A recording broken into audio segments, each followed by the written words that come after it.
So I wanted to show you, this is Hei Hei, and he's coming up and getting ready for bed. Hi, buddy. But look at his feathers. Do you see how they don't get wide at the ends? He's got the same kind of quill coming out of his body, but he is a bantam, and bantam just means he's tiny. But he is a frizzle. So if you have any kind of extreme weather, especially extreme cold, and he's still getting over a molt, which is why you can see some of the floof on him. But you see how he won't be able to hold his own body heat in the winter. He has very few feathers. You see some there on his wings, the dominant wing feathers. But other than that, I mean, again, he's getting over a molt, so he's not a naked neck. He will have those feathers on his neck. But if you just look at Hei Hei, yes, I know, my fearless leader, my fearless rooster. Look at this guy. There's Lacey. Here's the difference. See how his feathers stay really, really narrow, and then they floof out away from his body. Don't look at the actual, like, the down. Sorry, my finger didn't help at all. But all of his feathers, thanks a lot, Poppy, are really, really narrow. And that's why, sorry, now it can't focus. That's why if you've got any kind of frizzle or any kind of silky, you need to be extra, extra careful in the extreme heat or in the extreme cold, especially in the extreme cold, in my opinion, because Hei Hei is not going to be able to keep himself warm like you or I, essentially, you know, using a blanket to hold in body heat. Regular chickens, oh my gosh, he's going to like kamikaze. Regular chickens will fluff up, right? Or we've seen like songbirds do that too, right? Chickadees, sparrows, cardinals, you know, like wild birds like that. Hey, Fennec.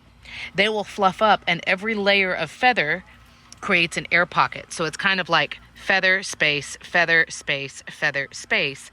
And then their body heat will warm up those pockets of air and warm them up. Kind of like exactly like when we tell our kids, like, if you're going to go outside, it's cold outside. What do we say? Layer up, wear layers. Chickens with regular feathers, which is most breeds, can do that on their own. Bantams can do that too. Bantam just means they're fun size, like a mini dachshund or a mini poodle or whatever. If it is a frizzle like Hei Hei, or if it is a silky, they do not have those typical wide, flat, waterproof feathers. And yes, they do get waterproofing. Chickens and ducks and other birds like that. What's up, Fennec? They have an oil gland on them, and that's one reason why they preen. Please don't poop on the picnic. Oh, she's going to poop on the picnic table, guys. That is so offensive. So we're not going to show that. That was too graphic. But they, with their oil gland, that's one reason why they preen. They get some of the oil on their beak and they wipe it through their feathers, and that helps create like a waterproof seal. It's kind of like if you think about melting a candle and you got candle wax. If you rub that candle wax on stuff, it's going to repel water, right? That's what regular chickens can do. That's what ducks do, and geese and swans and birds like that. But again, frizzles and silkies, because they've got thin, like, I don't know why I keep trying to show you guys my hand in the shot, like it never works. Like these thin, like wispy, like goofy little feathers, that doesn't do anything. And down, which is the floofy under feathers, like you can see, oh my God, why is everybody pooping on camera? Ah, I'm going to get flagged for like inappropriate content. The floofy, fluffy feathers, like you think about like filling a pillow, those are not waterproof at all. So those don't really do a lot of anything.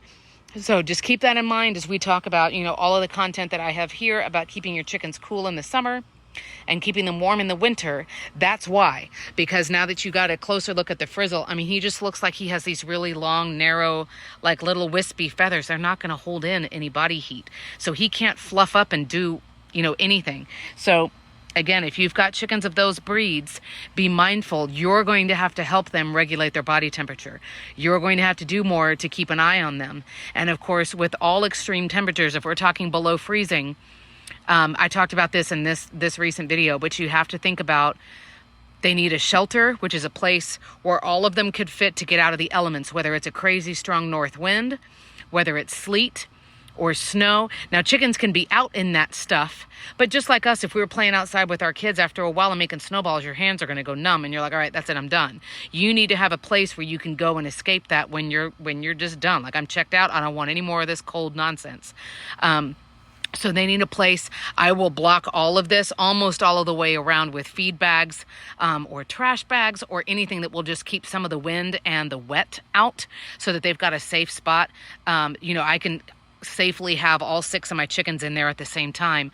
But then you can also, you can make little barricades and things. So you need to think about that and I'm talking specifically about cold now. You need to make sure that they always have access to water that will not freeze. Their water cannot freeze over. Things can get really bad really quickly if they don't have access to water. So you need to think about, what am I going to do to make sure it doesn't freeze? Certainly if you're at home and you can go out every 6 hours or 12 hours and, give them fresh water or like chip through the ice or whatever, do that. If not, there are other things, you can have something, if it's an open container, the bigger containers will take longer to freeze. So that's a better option. You can have something floating around, anything like a clear plastic ball, like a kid's toy, a water bottle that's got stuff in it. Just have it floating around, because then it's moving and then the surface can't, grow ice on it, or, ice can't form. And then they need access to food. But again, I'll say one more time, like, if we want to talk extreme things to worry about, yes, chickens can get frostbite, especially on their toes, their comb, and their wattles. But I'll say one more time, because I'm a teacher, so I like to repeat myself. Please make sure that, especially if you have young chickens who are not fully feathered, anybody, doesn't matter the breed, they cannot regulate their body temperature. You can't just be like, all right, put your blanket on, and they're good. Like, they can't do that. And then for their entire life, a silkie or a frizzle, they can't regulate their body temperature. So please, please, please make sure you have plenty of things for them. Just be thinking about what they're able to do and what they're not able to do. So it's going to be an interesting winter this year, because I've got to worry about Hei Hei, who is smaller and is my only frizzle, as opposed to the rest of my full-size girls like Waffles right here, who's got the regular waterproof feathers and all those layers, so she can fluff up and help herself a lot better. So I hope that little visual made sense. Here's Fennec. Please don't make comments about the inappropriate, terrible, obscene things they're doing on camera. So I hope that made sense. Let me know down below, especially if you have silkies or frizzles, what kind of extra things have you ever done to help them stay warm, to prevent frostbite, to help them keep their body temperature nice and toasty?